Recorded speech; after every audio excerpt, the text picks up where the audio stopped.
الصلاة والسلام على أشرف الأنبياء والمرسلين خاتم النبيين أبي القاسم محمد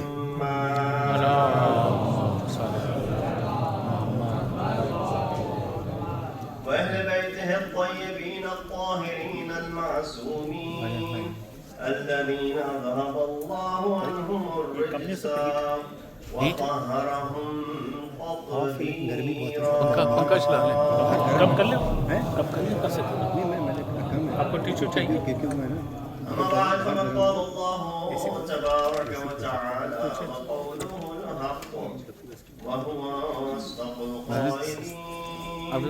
بسم الله الرحمن الرحيم واعتصموا بحبل الله جميعا ولا تفرقوا واذكروا نعمة الله عليكم إذ كنتم أعداء فألف بين قلوبكم فأصبحتم بنعمته إخوانا وكنتم على شفا حفرة من النار فأنقذكم منها كذلك يبين الله لكم آياته لعلكم تهتدون. صدق الله العلي العظيم. الله محمد. Assalamu alaikum wa rahmatullahi wa barakatuh. Wa alaikum assalam. This is the third majlis in this series of 4 majalis commemorating the shadat of Amir al-Mu'mineen, Imam al-Muttaqeen, Yasir-ul-Mu'mineen, Ali ibn Abi Talib alayhi salatu wa salam. Salli ala.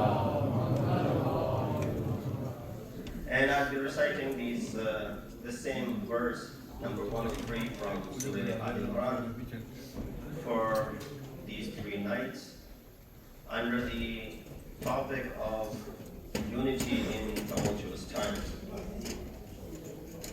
And these are the nights, indeed, brothers and sisters, when we are at full strength, meaning not a knock on anyone, but a lot of people come on these nights whom we then don't see again. But whoever has, however much tawfiq granted to them, they make the effort and they come for the gham of Sayyid al-Shuhada, just like in Muharram, and here Amir al-Mu'mineen. That is the attraction that has drawn all of us to this Fakhsh Azan. And therefore, we want to hear what Imam has to say. We want to know what Imam demands from us. It is unfortunate that sometimes when we look at Aimma Athar, we look at it from such a superficial way that we don't pay attention to how Ma'asumeen have spoken to us. And this superstition has gone to the extent, if you don't mind me giving this example, that imagine today if you got your hands on an object that belonged to Imam, his shoes. I'll give the example of shoes, but then I'll give a better example. Imagine if you found the shoes of Amir al-Mu'mineen that he wore in the battle of Siffin. And it was authenticated that yes, these are the actual boots and the shoes of Imam. You know the amount of people that will come for the ziyarat of it? And they want to get tabarruk from it, and they want to maybe kiss it as well, regardless of the fact that it is shoes, but it is belonging to who? Amir al-Mu'mineen. That's why I said I'll give you an example of shoes, but I'll give you a better example. His sword, right? Zulfiqar. Turkey. You got your hands on Zulfiqar. And you had it, and it was announced, because we live in a world where we need to pronounce everything, and social media is there to go ahead and announce to the world that I have the Dhul Faqar in my possession. You know how many people will try and contact you from all over the world? Shiyan and Heather Karar would want to come and kiss it and do the ziyarat of it. That is to an object that was with Ali. We pay that much respect, and rightly so. Shouldn't be the case. There's nothing wrong. That's why I began with the example of shoes. But we forget sometimes that bigger than the shoes of Ali, the sword of Ali, and the other relics that may belong to Ali, والسلام, we have the ilm of Ali ibn Abi Talib. We have the knowledge of Ali ibn Abi Talib amongst us. We have the kalam of Ali ibn Abi Talib amongst us. We have the justice of Ali ibn Abi Talib amongst us. We have the ash'ar of Ali ibn Abi Talib amongst us. This requires more attachment than merely an object that you found, because people want to do what? Tabarruk with it. It reminds me, in the time of our sixth Imam, Imam Ja'far al-Sadiq alayhi salam, Abu Hanifa once saw an asa in the hand of Imam, asa, staff, and he said, Imam said to him, "This is my grandfather, Rasulullah." He said, "Can I do tabarruk, take some tabarruk from it? Can I do the ziyarat of it? This is something that is the part of Rasulullah. He held it for so many years. He used it, he kissed it, and he kept it. This is the reminder of Rasulullah." Imam said to him, "This piece of wood, which is the asa of Rasulullah, you're showing so much respect to it because this was with Rasulullah for some time. I am standing in front of you, who is the grandson of Rasulullah. Yet you go against me.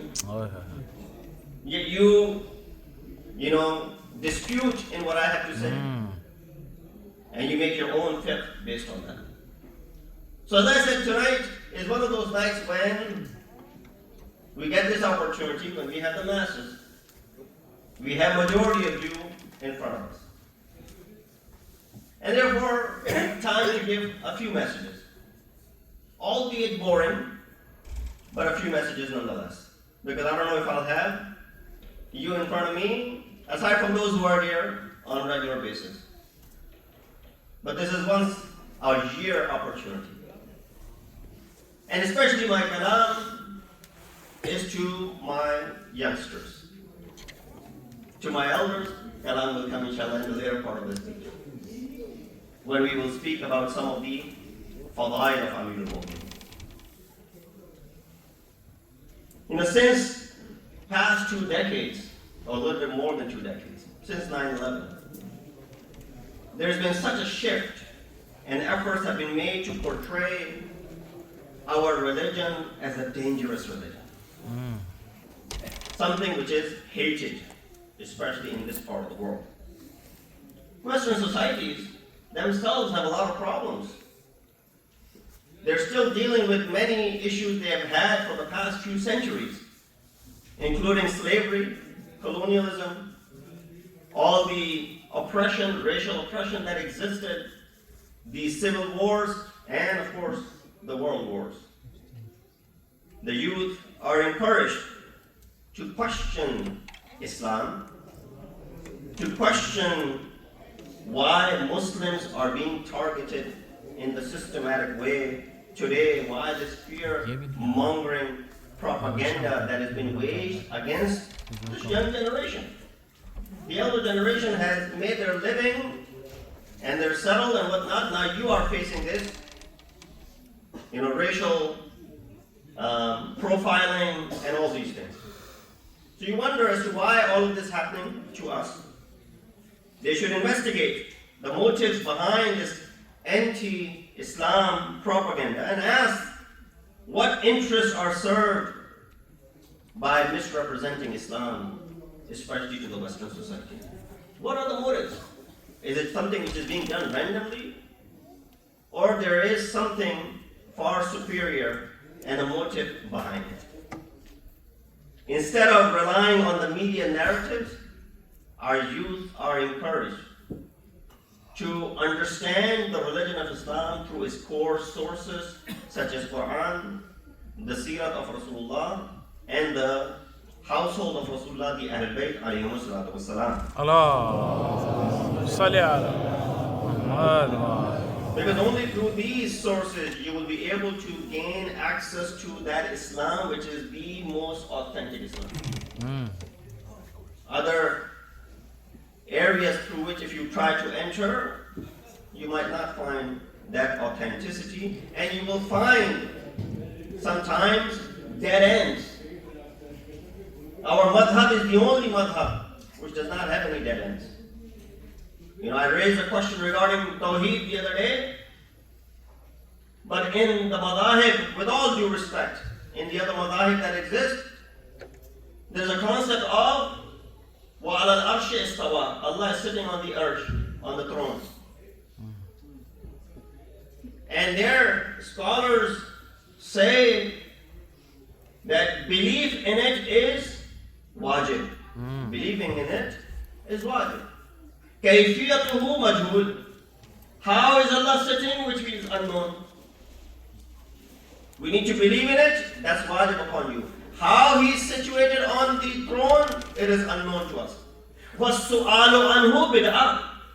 And you cannot question about it. Because the moment you open your mouth to question as to why and how, that is considered a bid'ah. That is the Tawheed over there. Yet, our Tawheed is being challenged. So therefore come through the straight way, straight path, and that is the path of Quran and Ahl-e-Bait. Islam historically contributed greatly to Western civilization as well. When it comes to the great scholars and the great thinkers of the past, we see the role that Islam has played. So don't feel that Islam has not done much to the society. It laid the foundation for them. Yes, we cannot reminisce on the past 700 years, because prior to those 700 years, we were up there. And then, of course, the West took advantage of that and they stepped ahead. And credit should be given where it's due. But you should be proud of the past that you have, and you can build upon that past moving forward in future.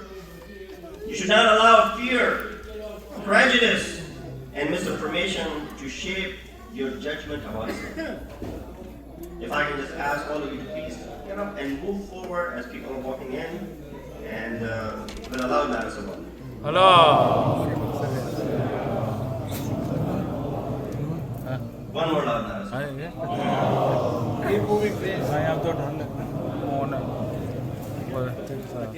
So you should not let this prejudice or this misinformation to shape your judgment about religion. A lot of time our own start questioning the religion of Islam. Why Islam says this? Why Islam says that? Why do we have such concept in deen? Why do we have polygamy, for example? Why do we have, the right of divorce is given to all these other questions that are raised? There's so many whys. Which, of course, even when the definition is given, you may not like it. But that's okay. So therefore, this misinformation should not keep you away from the path. In today's connected world, the geographical borders have come to cease to exist. Therefore, you should not allow mental and ideological barriers to divide you and impose upon you. This challenge may create new questions, but that's the beauty of it. We don't have anything to hide. We don't have anything to be ashamed of. The rich madhab that we have, we should be proud of it. Every single thing that's in it is worthy of being studied, because that's upon truth and righteousness. Through this responsible effort, When you are able to do something like this, you will be helping the future generations to be able to hold their heads high and not live in a place where they're constantly being brought down. So that is your role to play. As I said, I know we only get to have this conversation maybe once or twice a year. So I wanted to take this opportunity in the tumultuous times that we are going through, difficulties that have surrounded us, we should make sure that number one, holding on to that rope. That rope we mentioned is of course Habalain, right? Quran and Ahl-e-Bait. Instilling this love of Ahl-e-Bait in the hearts of your children. Now how are you going to be able to do that if you yourself do not show love towards them? Or if you do not take them to the places where the love of Ahl-e-Bait is taught. Either you do it yourself at home, you never have to step into a place like this, a masjid or an ambarga. But if you are not capable of doing that and you're unable to do that, then this is your other choice. Make some sacrifice. Believe it, the sacrifices that you make today, there will be fruits of it you will see tomorrow. And you can all attest to this. I'm speaking to the elders now. Those who are in their 50s and the 60s and the 70s. You can all attest to it how your parents made that effort when you were growing up. Made that sacrifice when they were growing up. They didn't have the luxuries that you may have today. They didn't have the amenities that you have today. Yet they were able to make ends meet and at the same time not let go of the down of the deen and madhab. Keeping both together. But unfortunately, the scale has shifted in the direction where we need to make sure that we're able to provide first, and if deen is sacrificed for that, that's okay. Don't make that mistake. That mistake was made by this Western society. That's why you see, I don't want to give a history lesson of the Catholics and the Protestants, the wars that they fought,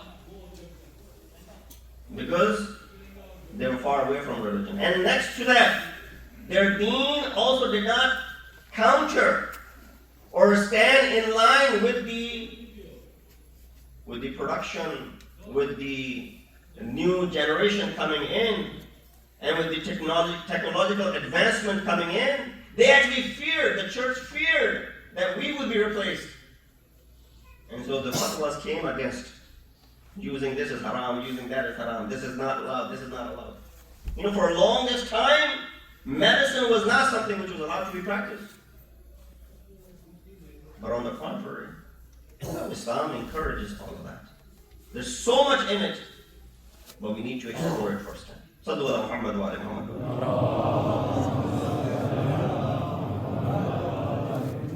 I left you with this from the Kalam of Amir al-Mu'mineen. That when Imam was struck by the sword of Ibn al-Jam, Imam gave this wasiyah by saying, Usikuma, I give wasiyah to you all. What was the wasiyat? Imam said, Bitaqwallah wa nazmi amrikum. Kitab, this kitab of mine reaches you. I encourage you to for what? Taqwallah. And make sure that your affairs are straight.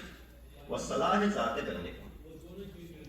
And also make sure that you do not cause discord and disunity. Keep your unity intact. If there are differences that arise, make sure that you're able to reconcile. Make sure that you're able to overlook them. This is the message that Amir al-Mu'mineen is leaving this world with. There are far more other things that he could have said. There's so many other messages that he could have delivered, yet he focused on what? Salah zata bainakum. Make sure that you do not divide yourself on petty things, that is. So one of the things that become the reason for this dispute or disunity, according to the ayat of Quran, number one is rebellion and oppression. Ayat of Quran says that. Allah subhanahu wa ta'ala, He says, كَانَ النَّاسُ أُمَّةً وَاحِدًا. People were what? One nation. Ummatun wahida. What happened to them? فَبَعَثَ اللَّهُ النَّبِيِّينَ مُبَشِّرِينَ مُنذِرِينَ. Allah sent Nabi, those who came with Bashara, glad tidings, and those who came to warn them. They were Rasul, they were messengers, they were guiding them. وَأَنزَلَ مَعَهُ الْكِتَابِ. And Allah also sent a manual with them. Sometimes in the form of Tawrah, sometimes in the form of Injil, Zabur, and of course Quran. لِيَحْكُمَ بَيْنَ النَّاسِ. So that they may be able to judge amongst the people. فِيمَا اخْتَلَفُوا فِيهِ. That which they were disputing about. They had differences. Prophets came with these books to do what? Unite them. Bring them together. وَمَا اخْتَلَفَ فِيهِ إِلَّا الَّذِينَ أُوتُوهُ مِنْ بَعْدِ مَا جَاءَتْهُمُ الْبَيِّنَاتُ. Except what led them to continue be on the path of dispute and discord and disunity? بَغْيًا بَيْنَهُمْ. Rebellion and oppression. They kept doing baghawat. They kept running away from the prophets. They kept running away from the teachings of Quran and their scriptures. Baghi. There's a lot to say about rebellion. There's a lot to say about baghawat. But I'll just only point and move forward. Second thing that Quran highlights, which becomes the reason for disunity, it says, Hubbud dunya, love of this world. Again, the ayat of Quran says, Hatta idha fashiltum wa tana'azatum fil amrayn. Until you became weak. Fashiltum, you became weak. And tana'azatum, and you have a tanazu, difference. In your umur, وَعَسَيْتُم مِّن بَعْدِ مَا أَرَاكُم مَّا تُحِبُّونَ مِنكُم مَّن يُرِيدُ الدُّنْيَا وَمِنكُم مَّن يُرِيدُ الْآخِرَةَ. After everything had been explained, there were some amongst you who were after the world, and there were some amongst you who were after the hereafter. But of course, this dispute came about, there was this discord and this unity. That's why when you refer to the kalam of Amir al-Mu'mineen, that famous short saying that we find in Nahj Balagha, Imam is speaking about the world. What does he say? Burri ghayri la hajata li fiki. Go to see someone else. I don't have any hajat of you. Why? Because your time is limited. Your desires are short. I don't need you. I don't have your hajat. Divorcing it 3 times, as the words of Imam is. La rajata fi. There's no ruju after that. So the second thing that becomes the reason for discord is hubbud dunya. Third, division of the previous nations. When we look at the previous nations that came before us, they were divided as well. Naturally, we became divided as well. There's a hadith in Nawawi which says regarding the nation of Hazrat Musa, he says, Inna ummat Musa iftaraqat ba'dahu ala 71 firqa. That the nation of Hazrat Musa divided into 71 firaq after him, he left. And then in the Ummah of Isa, iftaraqat ba'dahu ala 72 firqa. And the Ummah of Hazrat Isa divided into 72. And then he said, وَإِنَّ أُمَّتِي سَتَفْتَرِقْ بَعْدِي عَلَى 73 firqa. And my nation, my Ummah will divide into 73. Hazrat Musa 71, Hazrat Isa 72, and the Ummah of Rasul into 73. But then Rasulullah said this. He said, Firqatun minha najiyah wal baquna halikun. There's only one firqa amongst them which is naji, successful, will attain the salvation. Rest of them are what? Halikun. We need to go after that firqa. Which one that is, and we need to hold on to that firqa as strongly as possible. وَاعْتَصِمُوا بِحَبْلِ اللَّهِ. Now how do we find that firqa? Which sect about which Rasulullah had said something in line of Nijat?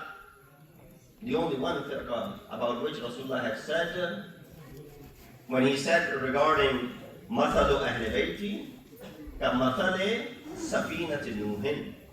The example of my Ahl-e-Bait is like the example of the ark of Noah. Man rakabaha najah. Whoever boarded the ark of Ahl-e-Bait is indeed Naji, has indeed found Najat. Now if there are 73 firaq in the ummah of Rasulullah and there's only one Najiyah, look no further than the firqa that belongs to Ahl-e-Bait alayhi salatu wasalam. Salawat bi Muhammad wa alayhi.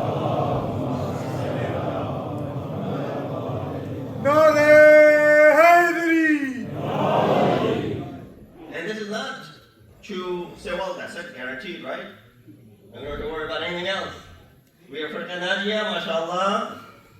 We follow Ahl-e-Bait, we believe in Ahl-e-Bait, and that's it. Job's done. The biggest hurdle is done. But it's not. In Farsi they say, I don't know if I got it right, Mushtari budan, chizi, mushtari mandan, chizi. You know, having a customer, being a customer is one thing, and remaining a customer is another thing.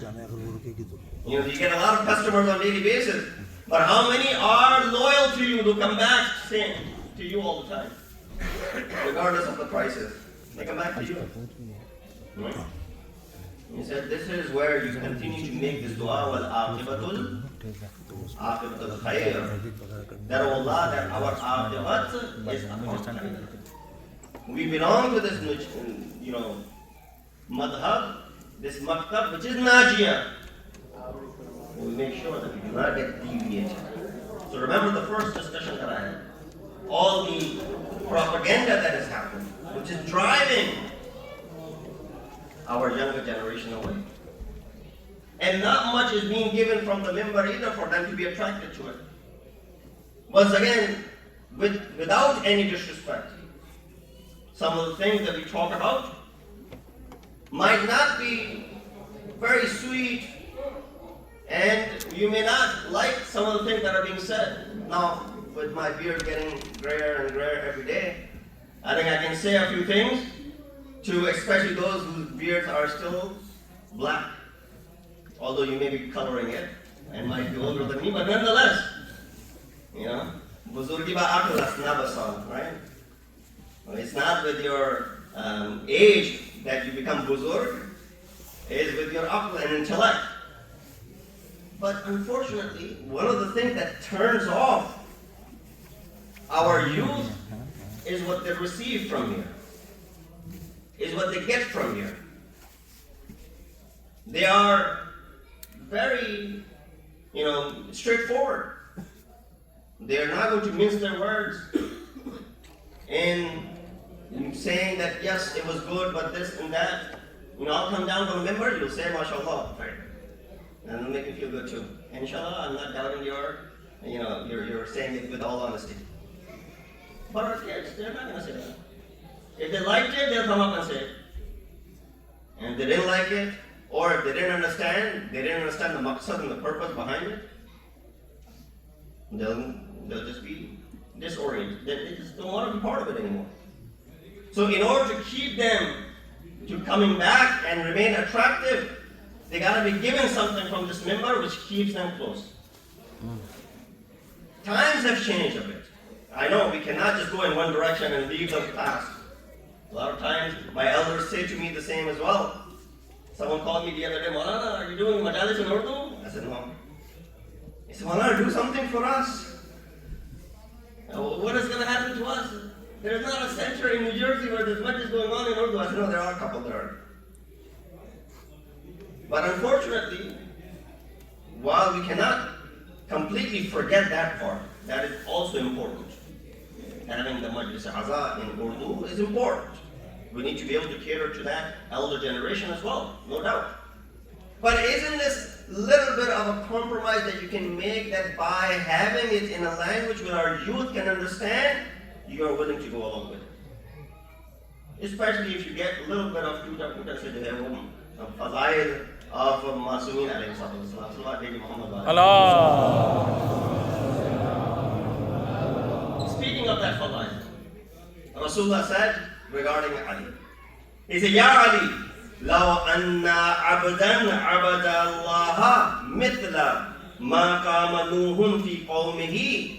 If a person was to do ibadat of Allah, the amount of years that Hazrat Nuh lived amongst his people, وَمِثْلُ أُحُدٍ ذَهَبًا فَأَنْفَقْتُ فَأَنْفَقَهُ, and if he was to give the sadaqah in the amount of gold, in the amount of Uhud, the mountain of Uhud.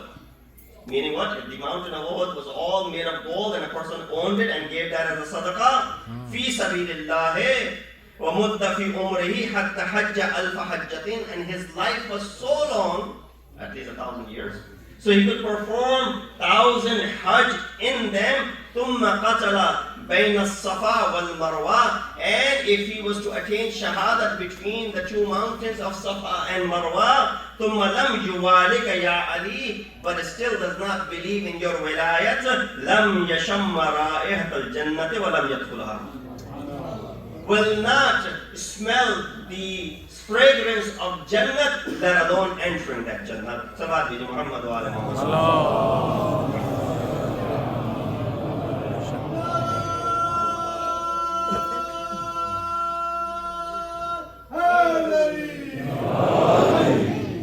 So let's analyze this hadith. I just don't want to go past the hadith because you heard the words, it's self-explanatory. But let's just analyze it, especially for the younger ones. That what is being said here in this hadith, the more you analyze it, the more fadail you will bring out of it. The more wilayat you will understand from it. Basically, they're saying abundance of worship is not enough. 1,000 hajj, performing salat, ibadat, if you had the age of Hazrat Nuh, 950 at least he spent amongst his people, giving zakat and khums and sadaqah in the amount of gold, which is the amount of a mountain, and doing hajj 1,000 times, all of that, and then attaining the shahadat, not just an ordinary death, shahadat, that too between Safa and Marwa. Nothing can top all what I just mentioned. That's why Rasulullah mentioned all the top-notch things. We see the abundance of worship is not enough. This hadith mentions the greatest unimaginable ibadah. Right? You can't even imagine it. You think about it, sit down and think about it. Can you imagine doing any of those things? Maybe the fourth one might come true in this day and age that we live in, that you might attain shahadat between Safa and Marwa. But the other ones, does not seem like we're not going to be able to live more than 80, 90 years, 100 max, right? After that, we all have to depart. So the 1,000 years of ibadat and 1,000 hajj is something which is unimaginable.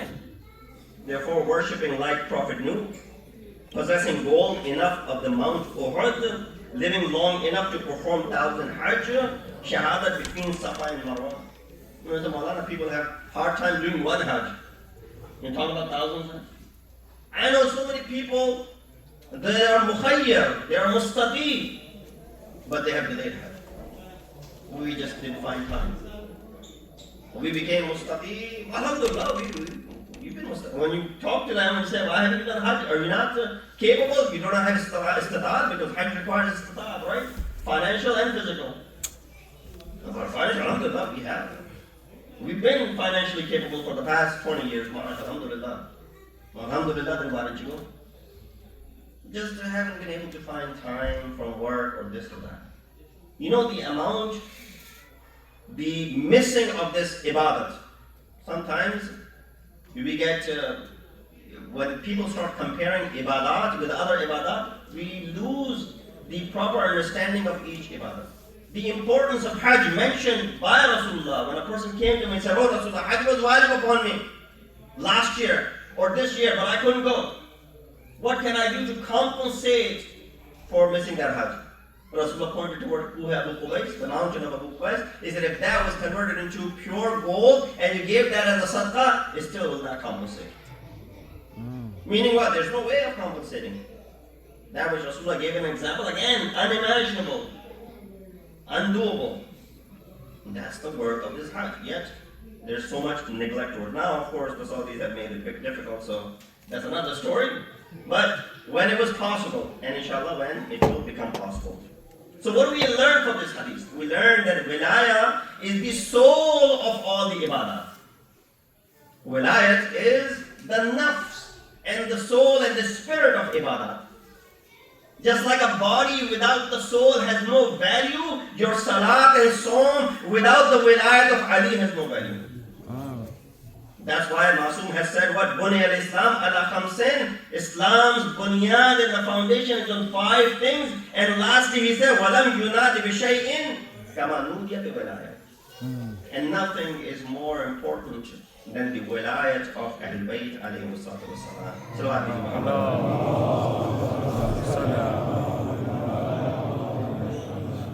Therefore, we need to understand what is this wilayat. First is ma'rifat.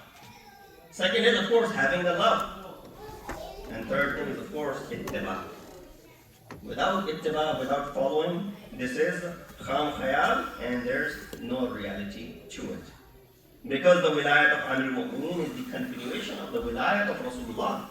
It is the continuation of the wilayat of Allah subhanahu wa ta'ala. You all know this ayat, إِنَّمَا وَلِيُّكُمُ اللَّهُ وَرَسُولُهُ وَأُولِي الْأَمْرِ مِنْكُمْ. Your wali is Allah, His apostle, and those who are vested with authority amongst you. Ulul amr minkum. And those who gave zakat in the state of ruku. None of them are mu'min.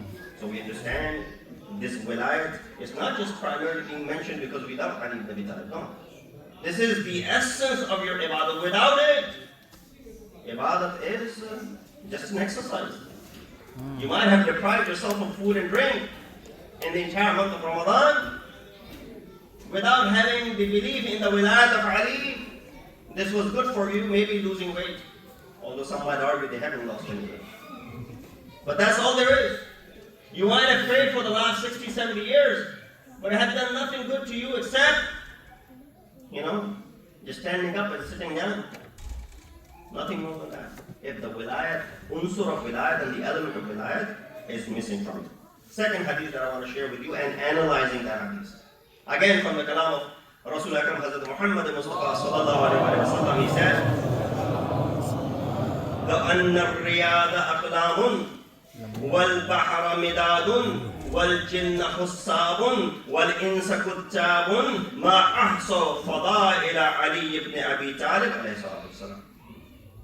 Rasulullah said, if all the gardens were turned into pens, and if all the oceans were turned into ink, and if all the jinns were turned into accountants, and if all the humans were made into scribers or the writers, they would not be able to enumerate the virtues of Ali ibn Abi Talib.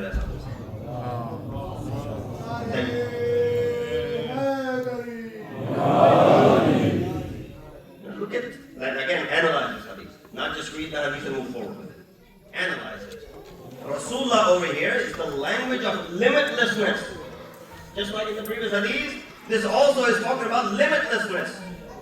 Gardens of the world, the oceans of the world, the ajinna, and as well as all of the human 8 billion of us in the world. If all were to get together, Rasulullah uses this cosmic imagery in order to go ahead and describe the virtue of Amir al-Mu'mineen, working together, all of these creations of Allah subhanahu wa ta'ala coming together to go ahead and do something, they will not be able to do so. Where else do you find something like this? Quran.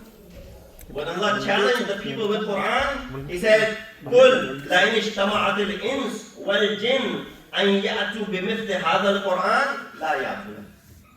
If all the jinns and the human beings were to get together to produce a book like this, لَا يَأْتُونَ بِمِثْلِهِ, they will never be able to bring anything close to it. Even if they were backing each other up, still they will not be able to. Meaning it's impossible. So when Rasulullah is using this cosmic imagery to go ahead and bring all the creations together to go ahead and do what? Find out and talk about the fadail of Ali ibn Abi Talib, he said it is not possible for you to do this. That is the fadilah of Ali ibn Abi Talib. We have not understood who Amir al-Mu'mineen is. Human knowledge is limited. مَا أُوتِيتُمْ إِلَّا قَلِيلًا. Quran says that we have not given you enough.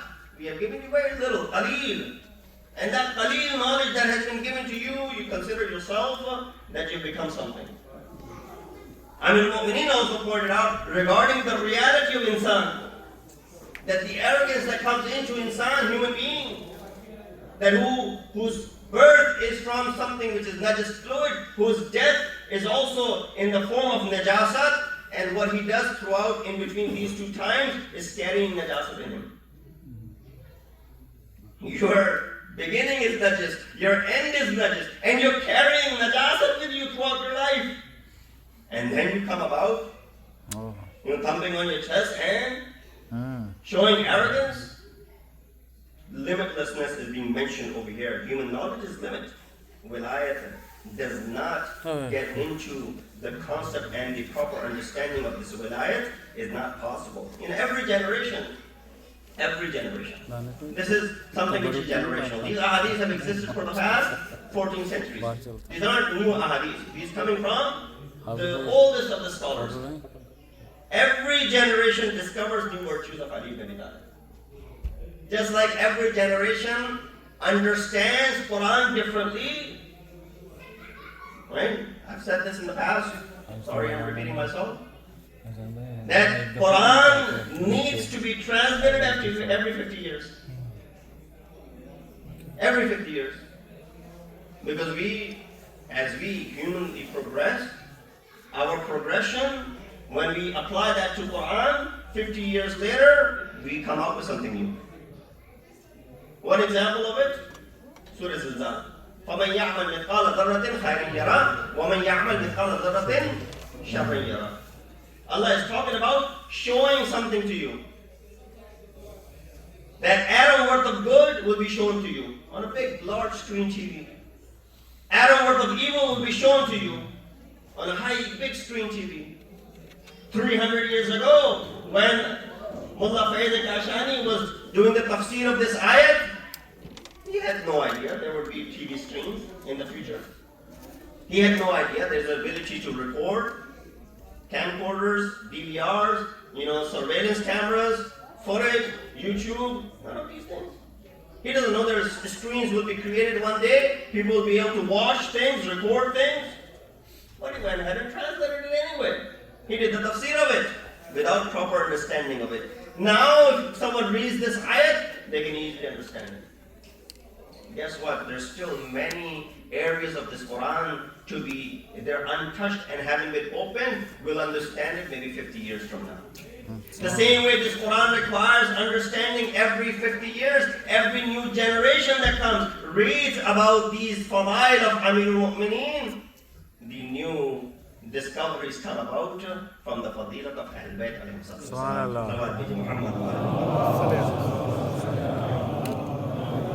his justice that he showed in governance, his depth in theology, his courage in battles, and his spirituality in worship, all of them could be understood from that. That's why it is said, قُتِلَ عَلِيٌّ فِي الْمِحْرَابِ لِشِدَّةِ عَدْلِهِ. Ali was killed. I had other stuff, but I'll inshallah keep it for tomorrow. Ali was martyred and killed in Mihrab. لِشِدَّةِ عَدْلِهِ. For the shiddat and severity in his justice. His adalat. To the extent, there's no time to mention. Some of the relatives, when they asked Imam Ali for some favors, Imam said, do you want me to stand in front of Allah subhanahu wa ta'ala for a longer period or a shorter period?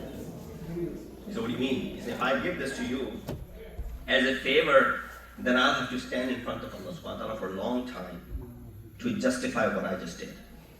What would you want from me? Do you want me to stand quickly in front of Allah and go through with my hisab kitab, or stay there for too long? He said, no, we don't want you to be standing there for too long. This is the adalat of Ali. Adalat of Ali is someone that I mentioned last night as well. When even the mujrim who's responsible for striking Imam Ali, the way he displays his compassion towards him. Who in the world shows this sort of compassion? Someone cuts in front of us, we become enraged. This man struck Ali on the head. Right?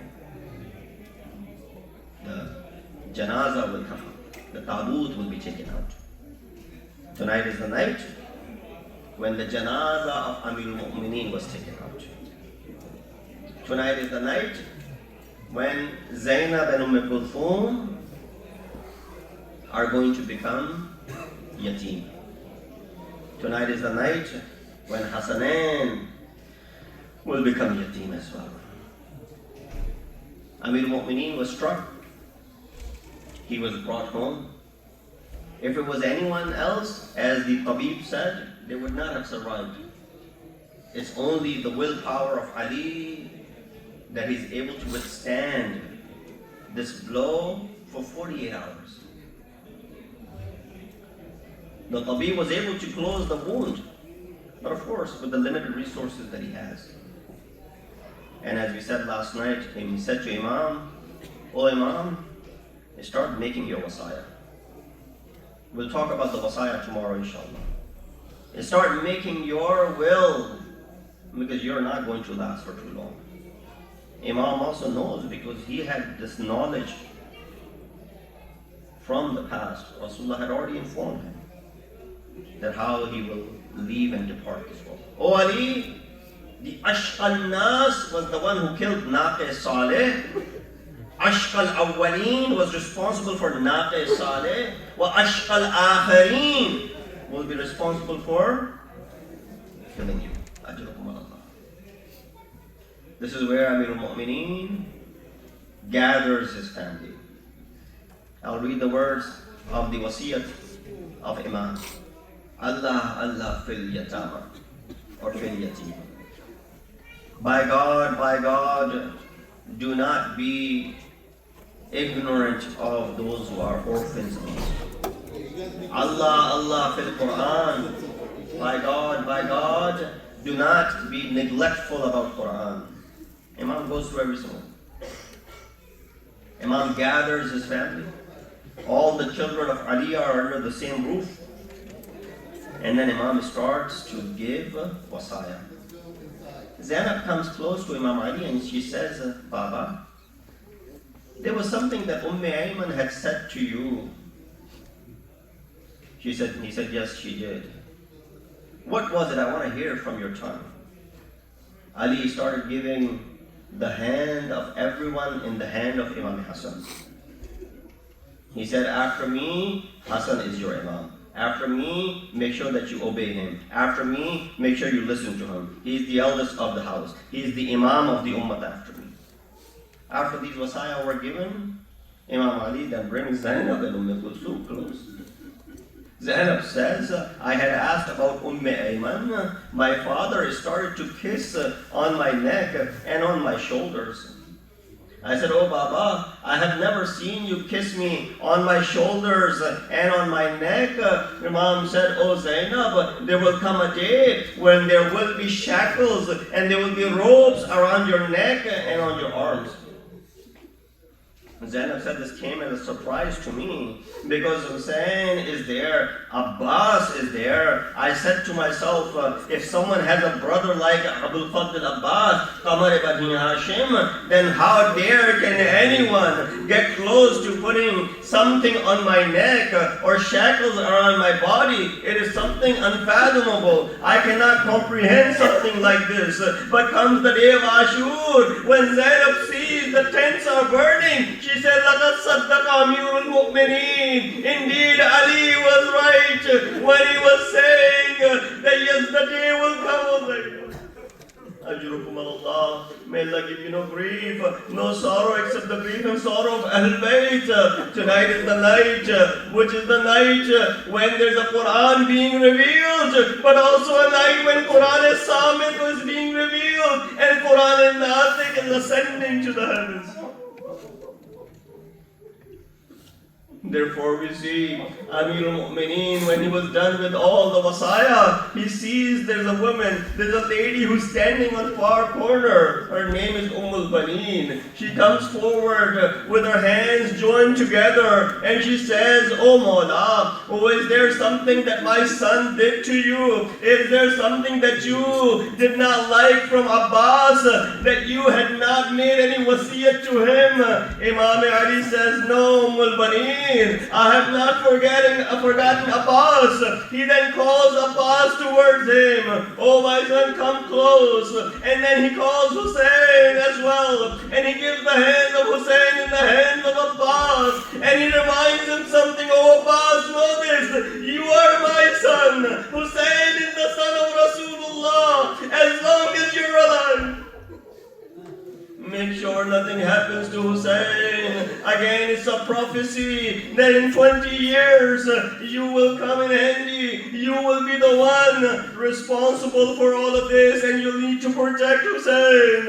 Abbas says, of course, with all of my life, I will serve my Mola. And then time came. The dua that all of those yatim in Kufa were making, those who brought milk the other day, now they see the moment the announcement came. All the arkan of Huda have been shattered. All of those arkan al-Huda has been shattered. Ali ibn Abi Talib has been killed. As soon as the news spread, Amir al-Mu'mineen has departed this world. Those orphans were making this dua. Oh Ali, we were already yatim. You made us yatim again.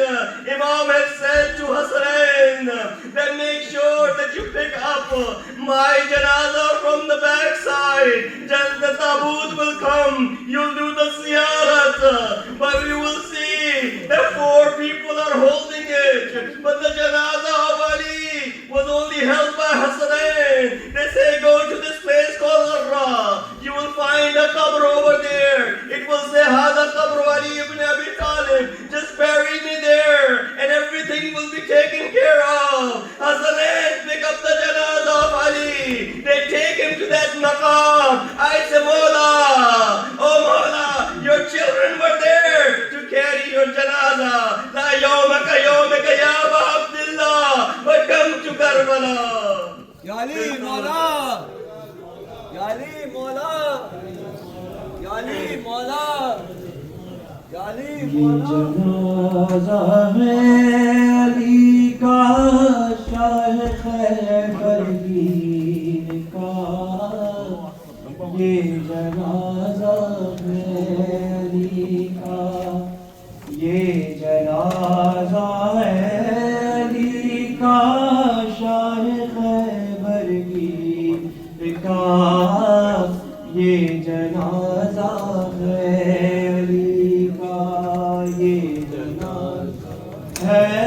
Ali का शाह खैबर गिर का ये जनाज़ा है अली का ये जनाज़ा है अली का शाह का ये जनाज़ा है अली का ये जनाज़ा शाह खैबर गिर का ये जनाज़ा है अली का ये जनाज़ा है अली का शाह खैबर गिर का ये जनाज़ा है हाय बाबा मर गया है ज़ैनब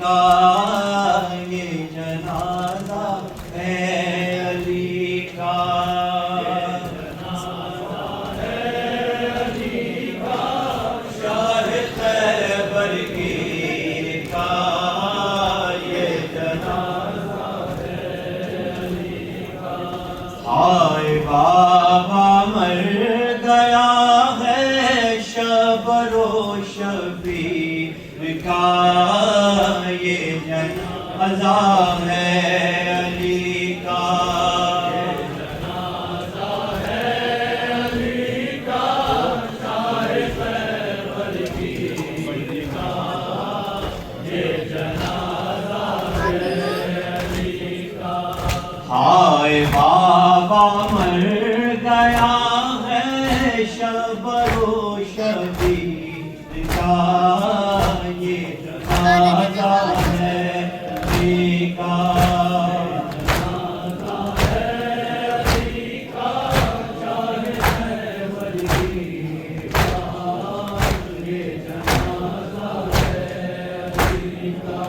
हाय बाबा मर गया है शफरो शफी का ये जनाजा